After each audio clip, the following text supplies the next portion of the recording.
In 1968, about 6,000 sheep died near this government facility. They were poisoned by a chemical weapon named VX. The U.S. hasn't been known to actively use VX in combat.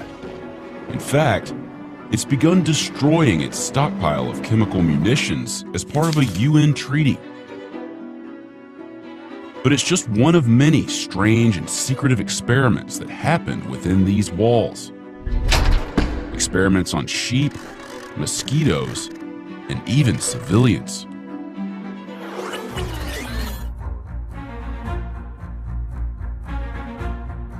About 85 miles southwest of Salt Lake City is the U.S. government's top-secret bioweapons lab. It's called the Dugway Proving Ground. The 77-year-old facility covers about 800,000 acres. That's just a little larger than the entire state of Rhode Island. And it tests some of the deadliest chemical, biological, radiological, and explosive hazards on Earth. Less famous than Area 51, Dugway dates all the way back to 1942, right in the middle of World War II. The decisive battle of the war had begun. The government needed a large area to test powerful weapons, eventually settling on this stretch of land in the Utah desert.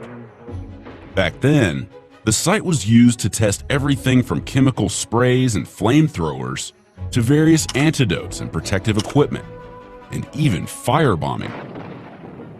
After World War II, Dugway mostly shut down until the Korean War began in 1950.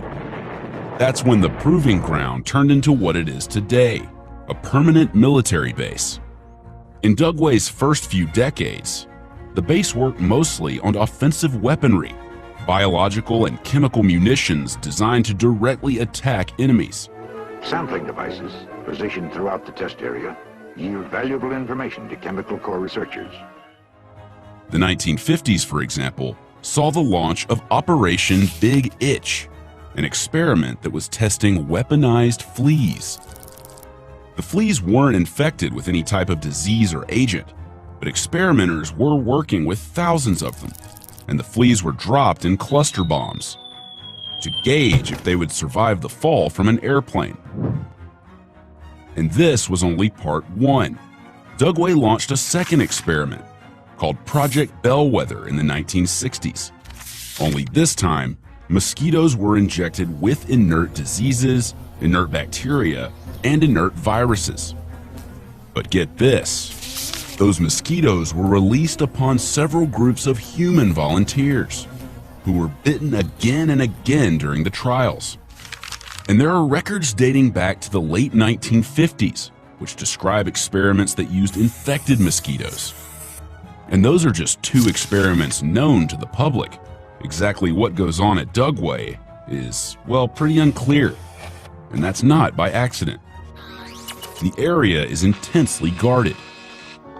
Everything that comes in and out is carefully monitored, guards are on constant patrol and actively armed, and the perimeter is lined with tall barbed wire fencing. There are even signs that authorize deadly force when necessary. Since the 1940s, officials say operations have shifted from offensive to defensive tactics. Case in point, most of the current known work prepares agents to defend against potential biological and chemical attacks. For example, a multitude of training programs are held on site for the armed forces. Here's one in which Army Reserve soldiers are tasked with checking the radiation levels of artillery rounds. And here's another where soldiers were tasked with identifying substances in a simulated chemical lab. Dugway's main operations include the Brock Training Facility, constructed from various shipping containers. It simulates underground environments for military training. There are also various buildings and rooms that serve specific purposes, like the decontamination testing chamber, the wind tunnel testing room, and the material test facility. But perhaps the most interesting room of all is this, the Smart Man Laboratory Facility, which houses the Smart Man dummy, a model that's used to simulate human contact with chemical agents, including the infamous VX nerve agent. Specifically, the Smart Man helps the lab develop more effective individual protection respiratory equipment, essentially gas masks and the like. A variety of chemists, chemical analysts, and technicians work on site, and the use of airtight chambers and gas masks is not only common, but mandatory. Despite all of this dangerous experimentation, the work done at Dugway hasn't always been properly contained. Remember that sheep incident? That marked the start of a worrisome track record. It happened when overhead planes spewed out the nerve agent into the wind, accidentally sending it into nearby farmland in Skull Valley. Within the next couple of days, farmers found thousands of sheep dead in their fields. The Army compensated the farmers and lent them bulldozers to bury the sheep. But the accident sparked a whole debate on the use of chemical weapons in warfare. Adding on to these questionable practices, a 1994 Senate hearing on veterans' health focused specifically on Dugway veterans and civilians.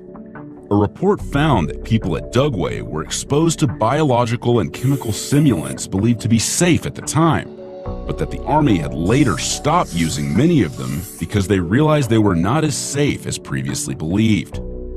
One veteran, who was accidentally sprayed in the face with the chemical DMMP in 1984, found himself wheezing and coughing the next day, symptoms that ended up lasting several weeks. Despite this, he was given only cough medicine and antibiotics by the Dugway Army Hospital. The Dugway Safety Office assured him that the chemical was safe, but by 1988, officials at Dugway had reevaluated the simulant's danger and were concerned it could cause cancer and kidney damage.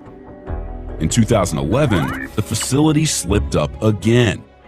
It went on lockdown after workers lost a vial containing the VX nerve agent. Nobody was permitted to enter or exit the facility, not even the employees. And in 2016, the CDC and the Department of Defense launched a major investigation when a review team found that Dugway had been operating dangerously for several years without the government's knowledge. USA Today reported egregious failures by the facility's leadership and staff. The report singled out the head colonel in command at Dugway, Brigadier General William King. The Army's accountability investigation recognized King as unqualified, lacking the education and training to effectively oversee biosafety procedures crucial to Dugway's operation. The report admonished him, saying he repeatedly deflected blame and minimized the severity of incidents. It even says King fails to recognize how serious the incidents truly were. And how serious were the incidents exactly? Well, under King's command, the facility mistakenly shipped live anthrax to other labs. And not just once, but multiple times, for over a decade. That same report revealed that workers had been regularly and deliberately manipulating data in important records.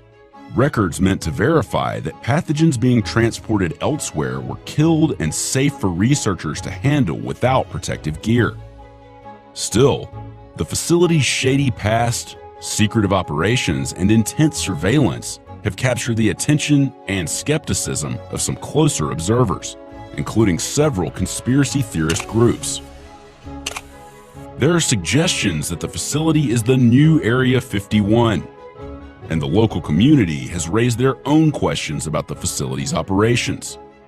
Dugway was even featured in an episode of the History Channel's UFO Hunters, in which local residents and UFO watchers were interviewed and footage from the area was examined. It's hard not to wonder when you live in close proximity to such a restricted landscape.